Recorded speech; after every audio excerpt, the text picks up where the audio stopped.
Boa noite a todos, todo mundo escutando? Então tá. Muito grata de estar aqui hoje, pela primeira vez, com este trabalho de exposição. A exposição, ela nada mais é do que nós refletirmos juntos sobre algum tema à luz do Espiritismo, né? E geralmente esse tema, a intenção é que ele tenha a ver com a nossa vida. E este tema de hoje em especial, ele tem a ver com a vida de nós todos, ninguém foge, né? Que é os laços materiais, os laços espirituais. Todo mundo tem família, né? Ninguém veio sozinho no mundo. Seja ela da forma que for ou da constituição que for, né? Ou quantos ou de que forma. E nós vamos tentar hoje refletir um pouco sobre essa constituição, seja da nossa família consanguínea, seja da nossa família afetiva. A gente vai tentar entender melhor e analisar um pouco, nessa perspectiva espírita, o que nos une a algumas pessoas que não são unidas a nós pelo sangue, mas pelo afeto, e aquelas que são unidas a nós, às vezes, pelo sangue, mas nem tanto pelo afeto, né? Para começar, eu sempre busco trazer a bibliografia que está sendo usada e de onde é que vem algumas referências. Eu trago algumas referências que nem sempre são do Espiritismo, mas principalmente quando a gente vai falar de educação, de psicologia, que casa com o tema. Mas, claro, o nosso foco vai ser sempre obras básicas, né? Que são as nossas 5 obras codificadas por Allan Kardec. E para começar, lá no Livro dos Espíritos, a questão 213 e 204, que fala sobre parentesco e filiação, a 203 diz assim: transmitem os pais aos filhos uma parcela de suas almas, ou se limitam a lhes dar a vida animal, a que, mais tarde, outra alma vem adicionar a vida moral?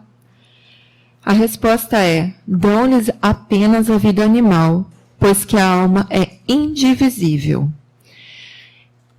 E depois, na 204, ele diz: uma vez que temos tido muitas existências, a nossa parentela vai além do que existe, do que a existência atual criou? E ele diz: não pode ser de outra maneira.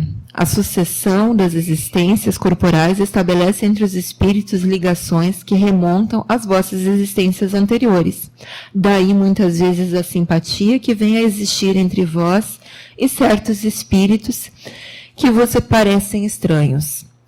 Bom, o que significa isso? Que quando nós temos um filho, quando nós nos unimos, para início de conversa, para o Espiritismo, o acaso, por mais que pareça acaso, ele não existe. Não existe acaso de nós estarmos aqui hoje reunidos, debatendo, refletindo sobre esse tema. Não existe o acaso das pessoas com quem eu vivo, principalmente dentro da mesma casa, ou essa relação de parentela, né? Adolescente adora dizer: eu não pedi para nascer, pediu, entrou na fila, às vezes escolheu os pais e custou para conseguir vir, né? Eu sei porque eu tenho filho adolescente, então como ele já está na evangelização, ele já nem me solta essa. Mas o que acontece? A gente ouve: eu nasci na família errada. Bom, errada não. Talvez não é espiritual, mas é errada não. Quando a gente vai gestar um filho, aquele espírito que ali vem, às vezes é mais antigo do que o nosso próprio espírito. Ele traz consigo uma caminhada, né? E ele é um presentinho que chega, que já vem com aquela forma indefesa, tenra, que vai precisar da gente por longos anos já para nos cativar, né? Aliás, todo filhote, principalmente de mamífero, já nos atrai, né? A gente olha os gatinhos e diz: ai, que bonitinho, né? Olha o cachorrinho: ai, que bonitinho, dá vontade de levar todos, né? Depois eles crescem e a gente se arrepende que está com 4 ou 5 cachorros no pátio, mas quando é pequenininho a gente não resiste. Então, os nossos filhotes humanos também são assim, né? Todo mundo olha e diz: ai, que coisa mais linda, coisa... Justamente para a gente já não saber o que veio no pacote. Porque eu não sei se foi alguém com quem eu me dei muito bem ou alguém que eu me dei muito mal. Mas é por aí que a gente segue. Quando a gente chega... Vou pegar a minha cola, porque de cabeça eu não decoro tudo. Então, quando a gente chega a ler ali no Evangelho segundo o Espiritismo, lá na primeira parte, né, que vai falar: ninguém poderá ver o reino de Deus se não nascer de novo. E a gente vai trabalhar com essa questão das várias vidas que nós viemos evoluindo, várias encarnações.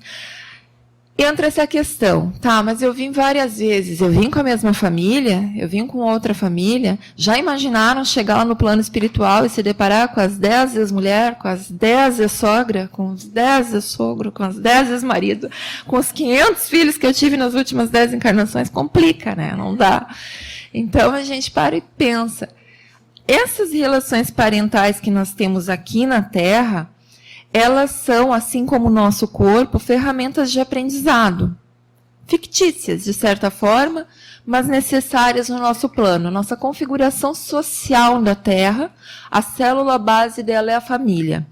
E não é à toa que, de gerações em gerações, a gente sempre se organizou, ou em clãs, ou em tribos, sempre gerados por famílias, né? Desde a pré-história, os grupos se uniam, então, nessas famílias. Sempre foi a célula base na evolução também. Porque é ali que vai começar o meu aprendizado, eu vou ressignificar o mundo, eu vou ter contato com os espíritos que me são afins, eu vou ser o tutor de novos seres que estão chegando a esse planetinha aqui, eu vou ser tutelado por outros, né? Então, aquele ali é o palco da encarnação, o principal, o inicial. Aquele que vai me dar uma nova oportunidade de aprendizado, uma nova oportunidade de restaurar débitos, de evoluir, de me regenerar. Só que aí entram essas questões. Quando nós estamos no plano espiritual, nós nos unimos por simpatias e afeições. Nós temos os nossos espíritos afins, aqueles que nos são caros, que nós amamos, que nós já temos uma caminhada, que nos são simpáticos e semelhantes nos pensamentos, na forma de agir. Lá nós nos atraímos, né? E nos reencontramos e fazemos até combinações. Olha, dessa vez tu precisa superar essa tarefa, então tu vai, eu vou ficar aqui te auxiliando como teu espírito protetor, como teu espírito guia, se a espiritualidade assim permitir, se assim nós já tivermos condições morais de estarmos aptos a essas escolhas, né? Mas sempre bem tutelados e bem orientados lá pelo plano espiritual, nós vamos fazendo essas combinações, sempre com o propósito da evolução. E quando retornamos, nos unimos novamente. Só que aqui não é assim. Aqui nós nos denominamos por famílias de acordo com os laços consanguíneos. Ou, no caso da adoção, pelos casos de habitação no mesmo lar, ou pelo matrimônio. E aí como é que começa? Muitas vezes a gente vê a família que a gente chamava família margarina, né? Todo mundo se dá, todo mundo pensa igual, todo mundo não tem briga. Raro, raríssimo. E a maioria vem com, não o laço sanguíneo, mas eu brinco que vem com o nó sanguíneo. Porque começa com o nó. Vem aquele irmão que há 3 encarnações a gente está tentando se acertar, mas não tem jeito. Aí eles nos dão o nó familiar, o nó do sangue. Agora não tem jeito. Sabe aquele caso de que eu tenho um amigo, nunca mais vi. Agora eu tenho uma tia, passei 30 anos sem ver. O dia que ela desencarnar, vão me ligar e vão dizer: a tia faleceu, eu tenho que ir no velório porque ela é minha tia. Então esse a gente não desata de jeito nenhum.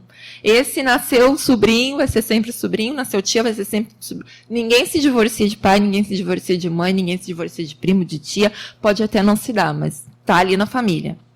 O intuito da espiritualidade, dessa sabedoria divina, é justamente esse. Às vezes a coisa vai começar com um nó sanguíneo, mas lá no final, a intenção é que ela termine com um laço afetivo. E a gente pode ver isso em muitos e muitos casos. Às vezes eu não vou me dar com meu pai uma encarnação inteira, eu vou ter extrema dificuldade. Mas aí, quando ele chega lá na terceira idade, quando ele fica dependente, quando ele adoece, eu me pego cuidando dele no hospital, dormindo nele no hospital, chorando no velório. Por quê? Porque eu descobri que mesmo sendo aquilo tumultuado, o fato de eu estar ligado com ele no sangue me faz com que eu desenvolva sentimentos que, se eu tivesse como me afastar definitivamente, eu não conseguiria desenvolver. E não é à toa que a gente acaba nascendo naquela família. É justamente para parar essas arestas. Só que aí entram muitas questões junto. Além das dificuldades espirituais, entram as diferenças morais, entram as questões culturais. Porque se nós formos analisar, essas duas partes que a gente está falando, elas estão bem sucintas, bem objetivas. Tanto nesta parte do item 18 a 23, que é a reencarnação fortalece os laços de família, ao passo que a unicidade da existência os rompe, que está lá no capítulo 4, como item 18 a 23, e na parentela material e a parentela espiritual, também no Evangelho, no item 8, lá no capítulo honrai a vosso pai e a vossa mãe, que já vem lá da lei mosaica, né? Honrai a vosso pai e a vossa mãe. Se não fosse importante se manter essa situação da família, já não vinha lá desde os nossos primórdios essa questão do honrai a vosso pai e a vossa mãe. E aí tem muita coisa envolvida. Tem muita coisa de cultura. Nesse carnaval, eu fui com a minha família para um retiro. Porque eu sou pesquisadora da área da educação. Sou professora, mas eu estou sempre pipocando daqui e dali para ver novas formas de educação. E arrasto meu marido junto, que ele também é professor, mas de outra área, eu levo junto. E aí meus filhos não têm que escolher, porque eles ainda são de menor e eles vão, né? Não dou a liberdade, ainda vai junto. E aí nós fomos para esse retiro da área educacional para aprender umas novas metodologias e para ter essa questão da reconexão, né? Do não julgar e tal. E foi impressionante. Nós éramos em 30, mais ou menos. Praticamente todos que estavam lá, quando traziam essas dinâmicas para trabalhar o íntimo, traziam problemas afetivos em relação a pai e a mãe. Traziam mágoas ou de divórcios, ou traziam conflitos de relacionamento que não conseguiam resolver, sempre situados nessa mágoa inicial de não conseguirem se acertar, de não se sentirem amados, de terem relações difíceis. Então, a gente observa o quanto essas relações mexem conosco. Porque não é à toa. A gente não veio com esse nó do sangue por acaso. Nada é ao acaso. A gente vem justamente para conseguir se harmonizar, para conseguir aprender juntos. E aí entra, como eu falei, várias questões que a gente tem que ir desenvolvendo e evoluindo ao mesmo tempo. Entra choque de geração, entra choque cultural. Junto nesse como é que eu posso dizer assim, pacote, vem as nossas paixões mundanas, né? Egoísmo e vaidade estão lá Mas está tudo bem. Por que eu digo que está tudo bem? Aprendi isso também no retiro e gostei muito. Agora virou jargão lá em casa. Está tudo bem. Por que está tudo bem? A gente vive num planeta que está em transição, mas é de provas e expiações. Olha, as chances de eu encontrar um espírito mais elevado, tipo assim, missionário, alguém que vem ensinar, é bem pequena. Cair na minha família, então, é menor ainda. O que significa que nós estamos todos juntos no mesmo barco, né? No patamar evolutivo, a gente está muito parecido. Todos nós somos egoístas, todos nós somos vaidosos, todos nós nos melindramos, porque a gente está aqui porque nós somos similares. Nós estamos num planeta, não foi porque e no Brasil, e em Novo Hamburgo, ou em Canoas, ou no Rio Grande do Sul, não foi porque trocaram a minha ficha lá no Ministério da Reencarnação e sem querer me botaram aqui. Eles não erram, quem erra é a gente. Então, eu vim parar aqui porque eu sou similar com as pessoas que estão aqui, seja em sociedade, seja no bairro e principalmente em família. As paixões que eu carrego, todo mundo carrega, né? Eu tenho dificuldades. Eu brinco assim, o natural é ser bipolar. A gente fala de ser bipolar, mas quem é que às vezes no mesmo dia não fica triste, não fica alegre? Quem é que não se desespera, né? Quem é que... Eu tinha um chefe que, quando ele ficava brabo, ele batia o telefone, eu trabalhava num laboratório embaixo, que eu escutava de lá e eu disse, ixi, agora deu. Aí, quando ele entrava, eu dizia assim para ele na porta, dá para mudar o humor agora para entrar aqui no laboratório, que a harmonia é outra. Por quê? Porque a gente se estressa todos os dias, tem dias que a gente tá triste, tem dias que a gente tá alegre, tem dias que a gente... E tem vezes que a gente tá tudo no mesmo dia, depende do horário. Nós somos assim, nós oscilamos. E lidar com esses sentimentos já não é fácil. Lidar com as nossas dificuldades morais, mais difícil ainda. E quando se junta dentro de uma mesma casa, piorou a situação. Por quê? Porque como a família é quem nos conhece mais, é quem nos conhece melhor. A gente usa muitas máscaras, né? E não digo máscaras no sentido pejorativo, né? Mas mais no filosófico. Vamos supor, eu vou ir na academia, eu vou botar uma roupa adequada para a academia, eu vou mais solto, eu converso, eu brinco sobre outros assuntos, né? Eu tenho um outro tipo de atitude. Eu vou para uma entrevista de emprego, eu vou mudar a roupa, eu vou falar sobre outros assuntos, eu vou me expressar sobre outras maneiras, eu vou esconder algumas partes de mim, vou mostrar outras, que é a que interessa para mim ser contratado. Eu vou para um círculo de amigos da minha juventude, que eu conheço há muito tempo, os assuntos lá vão ser outros, a roupa que eu vou usar vai ser outra, a forma como eu vou me portar vai ser outra. Em cada espaço, eu vou ser de uma maneira. Mas em casa, vai ser o lugar que eu vou andar despido, vai ser o lugar onde eu não vou ter papas na língua, vai ser o lugar onde eu vou acordar de mau humor e eu vou xingar o primeiro que eu ver na frente, vai ser o lugar onde eu vou me dar a liberdade de chorar quando eu quero, de rir quando eu quero, de brigar como eu quero, né? Porque briga em casa é assim, né? Coisas que eu jamais diria para um colega de serviço, coisas que eu jamais diria para um amigo, eu acho que eu posso dizer para o meu marido, eu acho que eu posso dizer para minha esposa, eu acho que eu posso dizer para o meu filho, porque é meu filho, porque é minha filha, e aí a gente perde as papas na língua e a gente se mostra como a gente é. Então, eles nos conhecem quando a gente acorda, né, descabelado, sem ter passado ainda no banheiro. Essa intimidade nos gera uma liberdade de expressão, que eu posso falar e pensar. Não deveria, mas a gente faz. E ali é onde muitas vezes dão as brigas mais ferrenhas e as que mais machucam. Por que as que mais machucam? Justamente porque são as pessoas que mais me conhecem. E muitas vezes, de maneira inapropriada, nós acabamos por vezes falando as maiores verdades. Por quê? Porque como eu conheço muito bem aquela pessoa, eu vou tocar nas feridas. Mas eu vou tocar nas feridas muitas vezes sem a cautela de falar de uma forma adequada que não machuque tanto.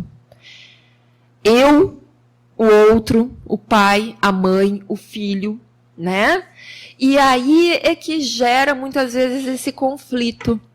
Por quê? Porque a gente não tem o cuidado de lidar com aquele carinho que deveria lidar com todo mundo, né? E assim também quando as pessoas falam de coisas que eu acredito como minhas verdades, pessoas estranhas, eu muitas vezes não aceito e gero conflitos com pessoas.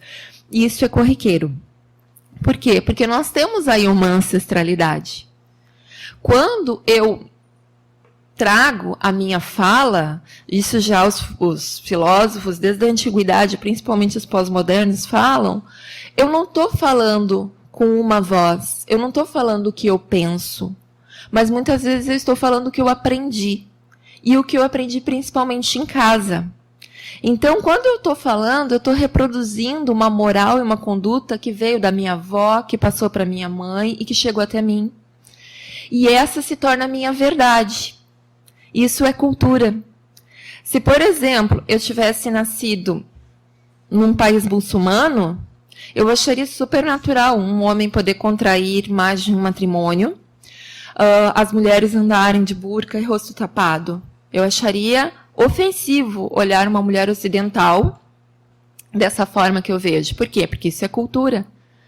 Né? O pai ensinou para o filho, que ensinou para a filha, e assim vai. Então, aquela ali é a minha verdade. Para nós também. Quando eu tenho uma linha de conduta, por mais que eu brigue dentro de casa, Por mais que eu não goste da conduta do meu pai e da minha mãe, eu trago aquilo comigo de uma forma que, não sei se alguém aqui já ouviu, mas assim, quanto mais velho tu fica, mais tu parece com teu pai. Ou tu tá ficando igualzinho a tua mãe, né? E a gente detestava aquilo quando era novo e tá reproduzindo. Porque a gente carrega isso conosco, isso faz parte da cultura.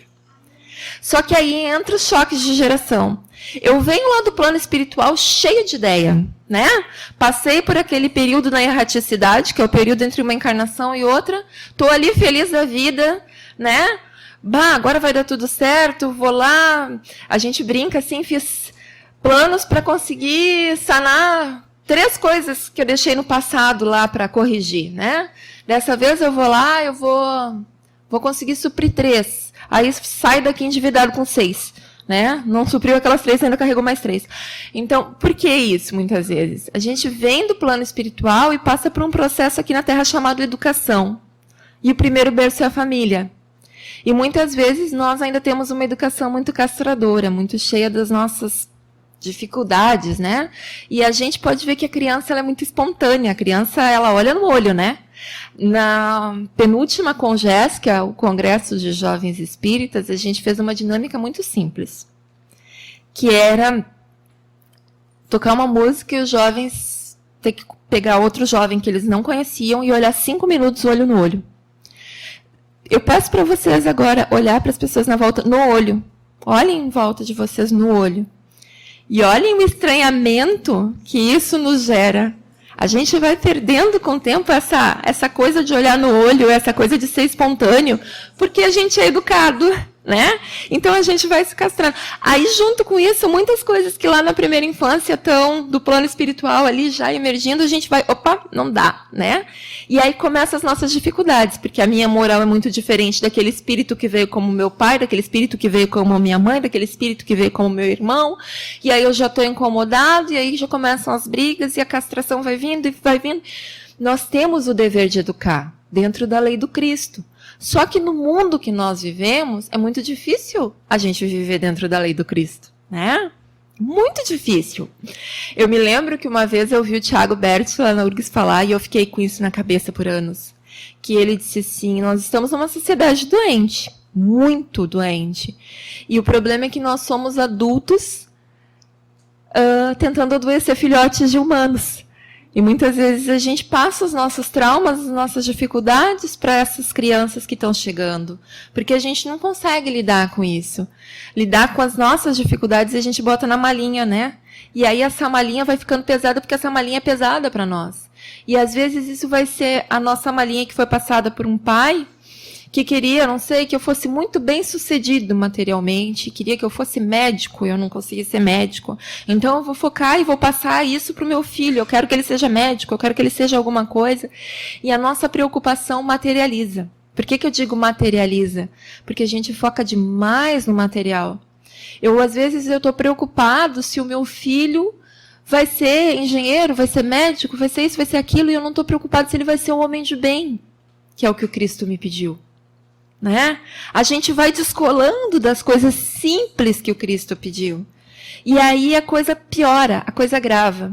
Porque se a gente conseguisse respeitar o outro, sendo ele minha mãe, sendo ele meu pai, e entender que é difícil.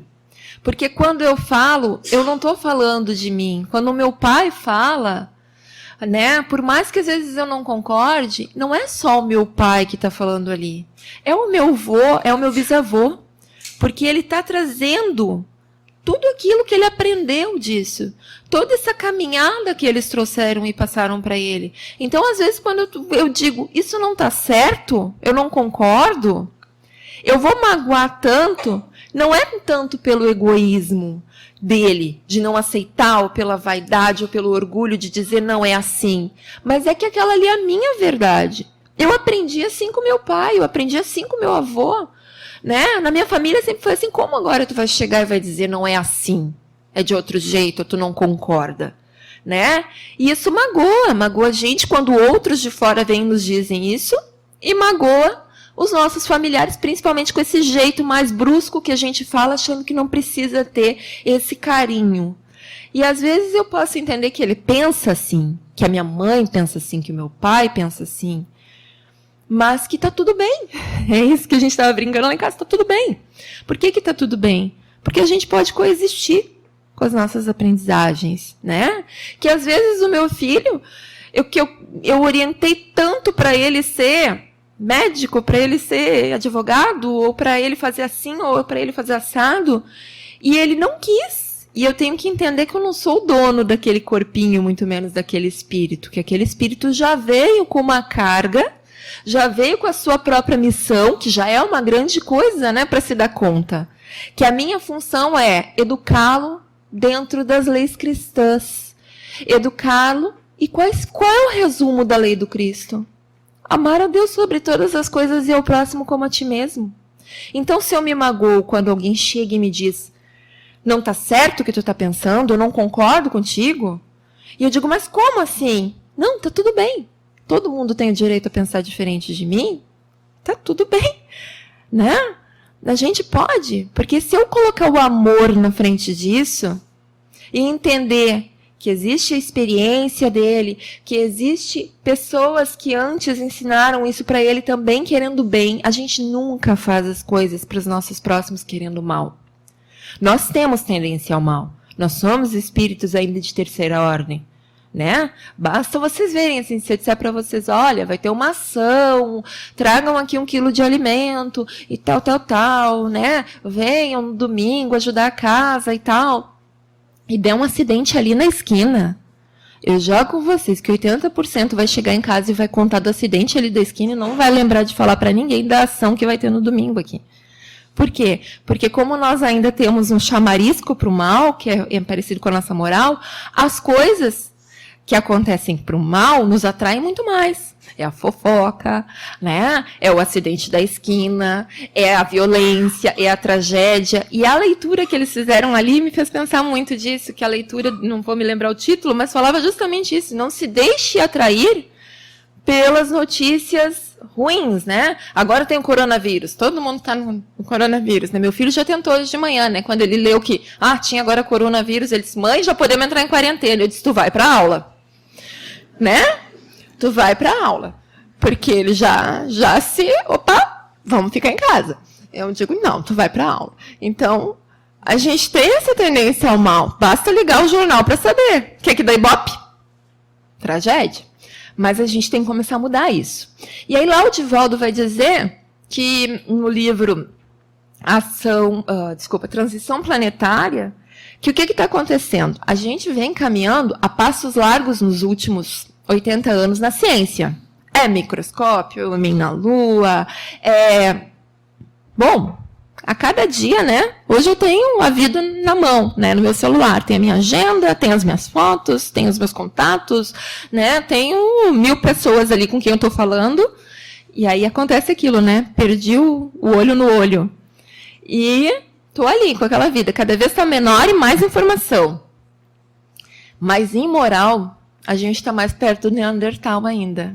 Isso aí está difícil, porque os passinhos ainda, talvez pela cultura, talvez por essa dificuldade da aceitação de tentar entender que o outro pode pensar diferente de mim, que está tudo bem, né?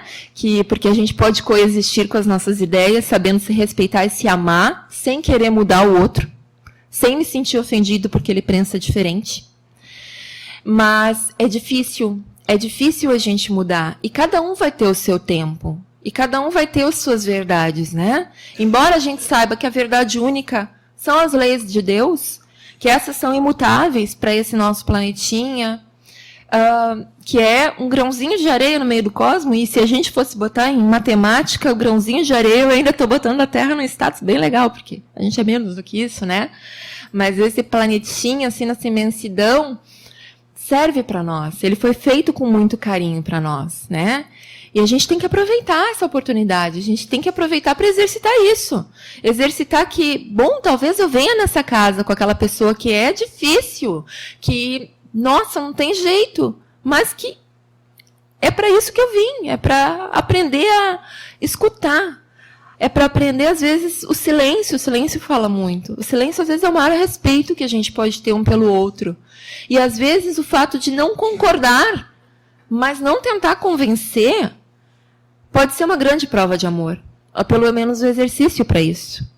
Entender que o outro tem o direito dele de pensar diferente de mim. Tem um filósofo chamado Jorge La Rosa, ele é espanhol, e ele tem um texto que se chama Notas sobre Saber e Experiência. Eu gosto muito desse texto, porque ali ele diz assim, que a gente vive imerso em informação o tempo inteiro. É um bombardeio, né? Toda hora a gente liga o computador, a gente pega o celular, a gente liga o rádio. É informação. E aí a gente gera muita opinião. Basta a gente entrar numa rede social que a gente vai achar inúmeras pessoas expert em política. Agora, em enredo de samba, todo mundo tem a sua opinião. E ali nesse texto ele fala essa diferença da gente ter opinião e da gente ter experiência. A experiência é quando eu passo pelo processo. Agora, nessa encarnação, eu estou tendo uma experiência onde eu estou aprendendo. Quando eu tenho a experiência, eu sei. Quando eu não passei por isso, eu acho, eu tenho opinião. Eu tenho uma opinião sobre aquilo, mas eu não tenho certeza. Eu posso mudar daqui a pouco. Conversar com outra pessoa, ler outra coisa e já mudar de opinião. Porque eu não passei pelo processo. E isso é muito importante da gente entender. Nenhum de nós vai ser igual ao outro. Porque cada um vai ter as suas experiências próprias. E eu posso ter opinião a respeito do que o outro está passando. Mas eu não sei o que o outro está passando. Eu não sei o que o meu pai passou. Eu não sei o que o meu avô passou. Eu não sei o que minha irmã passou. E quando a gente vai falar de espiritismo, isso alarga muito mais. Porque eu não estou falando da experiência de uma vida. Eu estou falando de uma experiência de espírito. Que vem, tendo experiências há muito tempo. Experiências muito diferentes da minha. Mas que eu vou ter que respeitar. Eu vou ter que respeitar essa história. Eu vou ter que aprender a amar do jeito que ele é. É muito, muito fácil eu amar quem é parecido comigo. É muito fácil eu amar quem concorda comigo o tempo inteiro.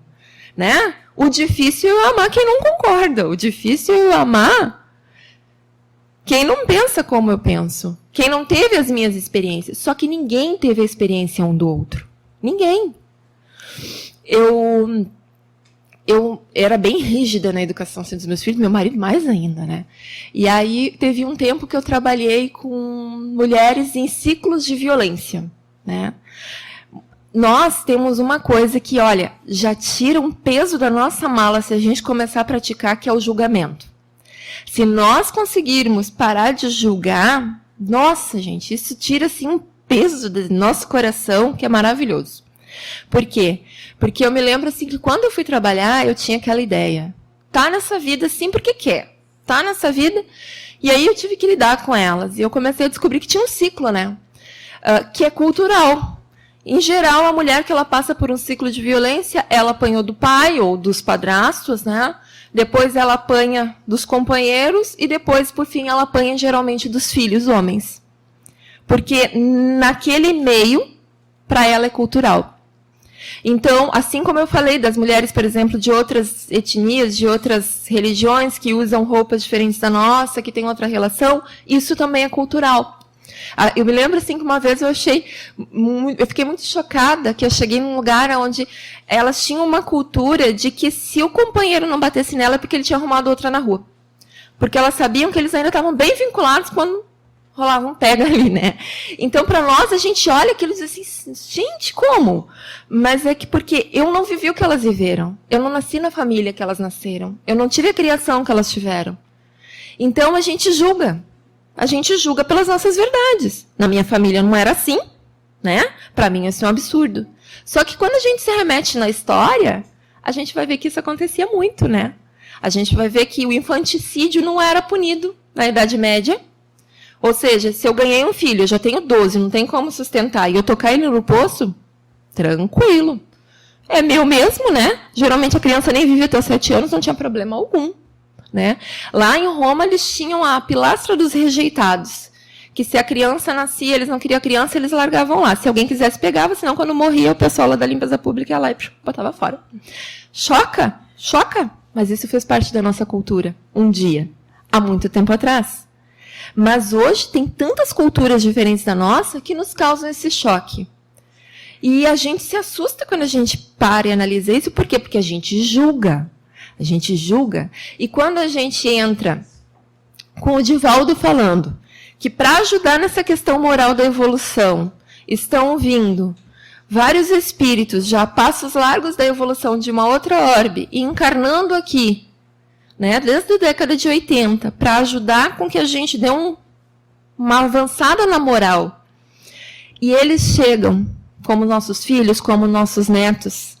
A gente vai encontrar lá na Gênese, na nova geração, os choques de gerações. Por quê? Porque eles vão vir com uma outra cabeça. Eles vão vir desprendidos de tudo aquilo que não está dentro da lei do amor e da aceitação. Eles não vão dar tanta importância para o que está por vir, mas eles vão dar mais importância para o aqui e agora. E aí dá aquele choque. Por quê? Porque a gente sempre mira na frente, né? No que vai acontecer. Quando eu me formar, quando eu me casar, quando eu terminar a pós-graduação, quando eu isso, quando eu aquilo, e não vive o aqui e agora. A gente deixa de viver aqui agora. A gente deixa de aproveitar o filho quando é pequeno. A gente deixa de aproveitar o carinho, né, da família, da esposa e do esposo. A gente se desconhece, né? E aí as brigas se tornam maiores ainda, porque a gente se torna estranhos dentro de uma mesma casa. Imagina quando vem, então, um espírito na tua família com ideias completamente diferentes de todo mundo. O choque é muito maior. Mas é justamente para nos auxiliar a evoluir. E quando eu deixo de julgar e eu passo a tentar acolher, nossa, a coisa muda muito de figura. Muito de figura. Né? Por exemplo, para o meu mais novo, eu já estou esperando que ele seja... Ele já me disse tantas profissões, gente. Ele já quis ser pedreiro. Ele já quis ser malabarista de sinaleira, porque ele primeiro pensou em vender em sinaleira. Depois ele disse que ele ia fazer malabarismo, que daí ele não ia ter que vender nada, ele só ia ficar lá. Eu respiro fundo e digo... Eu não sou dona do espírito. A minha responsabilidade é ensinar as leis do Cristo, é ensinar o que é moralmente correto, a respeitar o próximo, a amar, a ter aquela vontade de aprender, porque espíritas, amai-vos, eis o primeiro ensinamento, instruí-vos, eis o segundo. É um dever nosso nos aprimorarmos, é um dever nosso buscarmos melhorar a cada dia, moral e intelectualmente. Então, isso eu priorizo lá em casa, eu estudo. Agora, o que ele vai fazer com o estudo que eu dei? Eu não sei o que ele programou, eu sei que ele veio lá em casa, né? E que eu tenho que me acertar com ele, com todas as diferenças dele. Assim como eu tenho que me acertar com meu pai. Gente, eu não consigo lidar com meu pai, né? É muito difícil, então eu fico quieta. Aí a minha mãe faz assim, quando ele baixa no hospital alguma coisa, ela liga, vai lá, eu tô lá, né? Tô lá para cuidar, tô lá para ajudar. Aí eu faço assim, eu converso. Quando ele começa com as ideias muito radicais dele, eu fico quieta, né? E rezo, porque dizem para mim me refugiar na prece, vamos para a prece, né? Para a gente não se contaminar e não virar discussão, vamos rezar, né? Agora eu gosto daquela ideia do André Luiz, bota água na boca e fica com a água na boca, que daí tu não fala nada, né? É difícil, mas funciona. Então a gente faz, né? Dá um passezinho mental, ele não é espírita, né? Para vocês terem ideia, quando eu era jovem espírita, meu pai tinha que me buscar, às vezes ele ia me buscar, ele batia palma na frente do centro espírita porque ele tinha medo de desencarnado, então ele não entrava naquilo lá, né? E ele dizia, tu vem pra cá que tu tem uma nuvenzinha negra na cabeça, né? Eu não, eu já tô depurado. E eu, tá, ok. Então vamos lá. Então ele morre de medo. Deus me livre se eu falar que eu tô dando um passe nele, ele foge e fica 3 dias sem falar comigo, não posso. Então é difícil, mas é aceitável. Ele não foi criado, ele não é um espírito que, né? Ele não teve as experiências, ele não é o meu espírito, ele tem outras experiências, ele tem outras vivências. Meus avós criaram ele diferente. Quando eu consigo entender isso, ou às vezes quando eu consigo entender que um pai ou uma mãe se afastam da família, e ao invés de eu ficar com aquela mágoa, de eu carregar aquele peso, eu entender, poxa vida, será que ele não está perdendo uma boa oportunidade de a gente se acertar? Vamos rezar para que no futuro a gente consiga. Porque é uma fraqueza dele que talvez outra hora foi fraqueza minha também. Que dirá que eu, numa existência passada, não abandonei filhos, não abandonei esposa, não Nós somos fracos, nós somos crianças querendo atenção, nós somos crianças magoadas muitas vezes, querendo disputar o seu doce e o seu brinquedo ali, né? As nossas verdades às vezes são doces e brinquedos que a gente está ali disputando. E quando a gente vê no outro a nossa fragilidade, as mesmas dificuldades que eu trago, eu começo a ter compaixão. E da compaixão para o amor, gente, é um pulinho, tá? É um pulinho. Mas é que se a gente não para e não percebe, é difícil. E aí, para a gente encerrar, eu peço para vocês, leiam, vão lá no Evangelho, busca, analisa, pensa, né? Porque a gente está aí para aprender junto e é nessas dificuldades. Eu gosto muito. Quase todas as minhas palestras ou vai ter o Espírito de Verdade ou vai ter esse aqui que é Luz no Lar, que infelizmente as edições se extinguiram e eles ainda não reeditaram até onde eu sei, mas se reeditarem, comprem, é muito bom. Eu peguei hoje dele a mensagem 28, que diz assim, ó, professores diferentes. E ele fala assim, entre familiares e amigos, encontras na terra a oficina do teu burilamento. Com raras exceções, todos apresentam problemas a resolver. Aquilo que a gente falou, né? Não tem alguém que não tem um parente difícil. Problemas na emoção e no pensamento, problemas na palavra e na ação, problemas no lar e no trabalho, problemas no caminho e nas relações. Prossegues assim, junto deles, como quem respira ao pé de muitos instrutores um instinto de ensino. Muitos reclamam trabalho, lecionando a paciência, enquanto outros te ferem a sensibilidade, diplomando-te em sacrifício, aos que te escandalizam incessantemente, adestrando-te em piedade, e aqueles que te golpeiam a alma com as lâminas invisíveis da ingratidão, para que aprendas o perdão. E as lições vão surgindo, à maneira de testes inevitáveis. Agora é o esposo que deserda, dobrando-te a carga de obrigações, ou, noutras circunstâncias, é a esposa que se rebela aos compromissos, agonizando-te as horas. Hoje ainda, são os pais que te contrariam as esperanças, os filhos que te aniquilam os sonhos, ou os amigos que te transformam em duros entraves no serviço a fazer. Nenhum problema, entretanto, aparece ao acaso, e por isso é imperioso te armes de amor para a luta íntima, que é o que a gente estava falando, né? Nada é por acaso. A gente está aqui para aprender com eles. Fugir da dificuldade é muitas vezes a ideia que te nasce como sendo o melhor remédio. Semelhante atitude, porém, seria o mesmo que debandar, menosprezando as exigências da educação.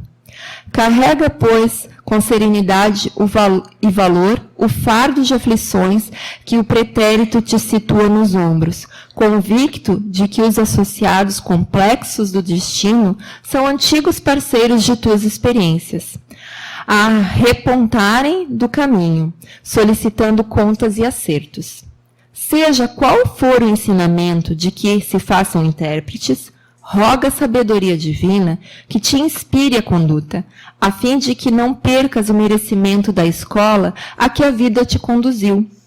Ainda mesmo em lágrimas lê, sem revolta no livro do teu coração, as páginas de dor que te imponham, ofertando-lhes por resposta as equações do amor, em forma de tolerância, bondade, auxílio e compreensão. Recorda que o próprio Cristo, sem débito algum, transitou cada dia na terra entre esses professores diferentes. Os problemas que recebia na base da humildade, que recebia a atitude e no comportamento de cada um, submeteu-se a sós à prova final da suprema renúncia, a qual igualmente te submeterás um dia, na conquista da própria sublimação. O único meio de te elevares ao clima glorioso dos companheiros, já redimidos, que te aguardam vitoriosos nas eminências da espiritualidade. Então, que a gente possa lembrar da lição do Cristo, e que, por mais difícil que seja, bota na cabeça, eu tenho que amar, eu tenho que aceitar, tá tudo bem. que vai dar certo, gente. Sempre vai dar certo. Se não for nessa, vai ser em outra, mas é para a gente aprender junto. E não queiram carregar a mala de ninguém, cada um no seu tempo. Cada um vai aflorar ao seu tempo. Cada um vai descobrir ao seu tempo. Aceitar por hora que ele pode ser diferente, aceitar que ele tem as suas experiências, já é um bom caminho. E tentar praticar a compaixão e o amor, olhar com os olhos de caridade, vai ser a melhor solução por enquanto. Porque eu espero que no final dessa jornada, a gente saia com muito mais laços de afeto do que de sangue daqui. Muito obrigada e uma boa noite a todos.